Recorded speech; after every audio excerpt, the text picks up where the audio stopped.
And welcome to Hannity. And tonight we are covering multiple developing stories. In just a moment, we'll check in with LJ Lawrence Jones, who was at the University of Houston, where he asked college students what they thought about Elon Musk and his plan to restore free speech at Twitter.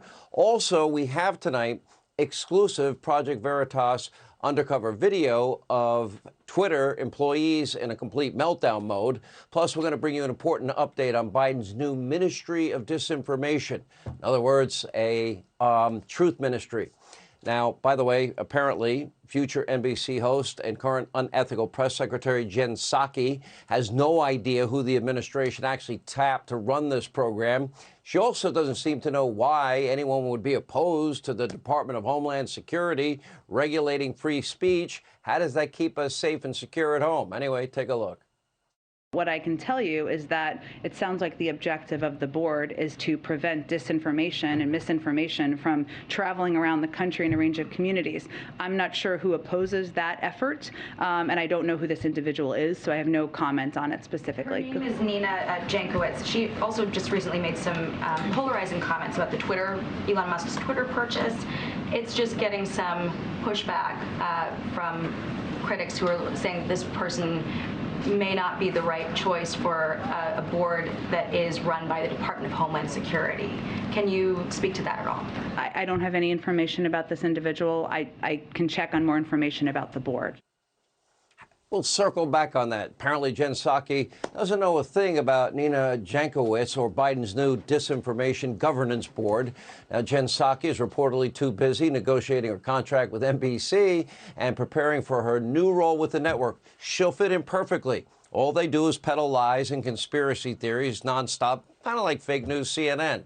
But according to Jen Psaki, the Biden administration would never lie to you, so why wouldn't they be in charge of policing disinformation? And why would anyone be opposed to that? Now, forget Biden's outright lie about his involvement in Hunter's foreign international business schemes, or his lies about inflation being transitory, or the lies about blaming Putin for higher gas prices when they were higher long before Vladimir Putin invaded Ukraine, or his lies surrounding gun companies falsely claiming that they can't be sued, or his lies about record job creation and a great economy, or his lies about inheriting a broken border, or the lie about mass migration being seasonal, or the lie about Border Patrol officials whipping migrants. That never happened. We had a full investigation that proved that. Now, of course, the Disinformation Governance Board will not be policing any of that disinformation. I'm sure they're not going to go back and figure out why they lied about Russia collusion that with Trump that never happened. I'm sure they'll never go back and look at the lies they themselves have been involved in. I don't think they'll fact check themselves either. Instead, the real threat, according to the White House, is disinformation from all of the dangerous keyboard warriors, a lot of them in the basement in their underwear on Twitter, that'll now be able to tweet whatever the heck they want thanks to Elon Musk. Oh, freedom of speech, what a concept. Now, the Disinformation Czar, this gets interesting. Nina Jankowicz told NPR that she shudders to think about free speech absolutists taking over social media platforms. Now, as a new member of the DHS, Department of Homeland Security, she's going to do what she can to restore order. But get this, in 2020, when Donald Trump was president, she said the executive branch had no business policing information.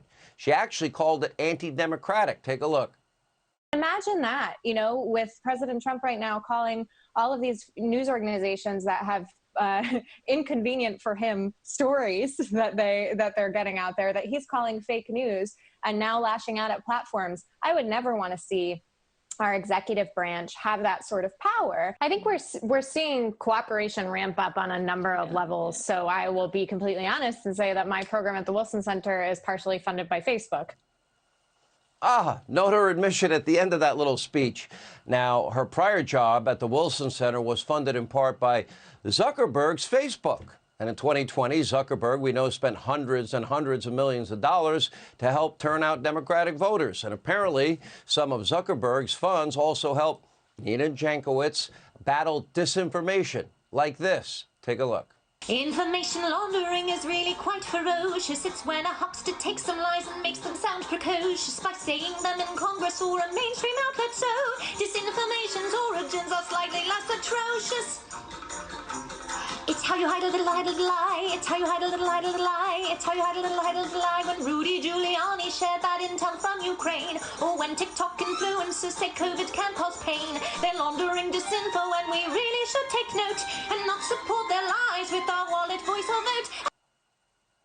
So we're supposed to trust that purveyor of misinformation, and that's going to be the person that polices our thoughts? Now, Jankowicz is obviously a far-left radical Democrat who believes her opinions are facts and your opinions are disinformation. Now, that's why she spread total BS about the Hunter Biden laptop and praised Hillary Clinton's dirty misinformation dossier author, Christopher Steele. By the way, that whole thing was debunked. And guess what? None of it was true. I guess she believed the story about hookers in Moscow and the Ritz-Carlton. All untrue. Ultimately, the bigger scandal here is not Jankowicz and her far-left politics. It's the existence in a free country of a government disinformation board. Our government does not get to decide what opinions are permissible. And that is simply not the American way. I don't know. I would think maybe somebody over there read the First Amendment, read the Constitution. It's up to we, the people, to fact-check the government, not the other way around. Now, government has always been and will always be the biggest offender of misinformation and disinformation.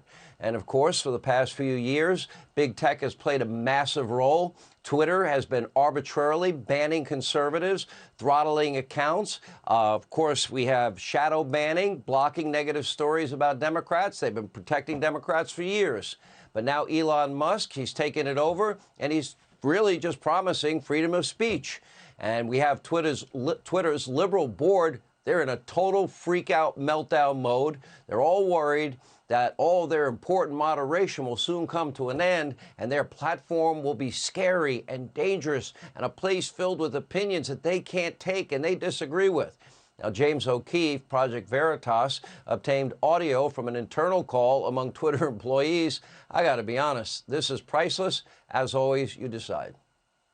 Elon made it clear in public that a large part of the reason he bought the platform was because of our moderation policies and disagreements in how we deal with health. This puts Twitter service and trust and safety, as well as anybody who cares about health on the platform, in a very difficult position.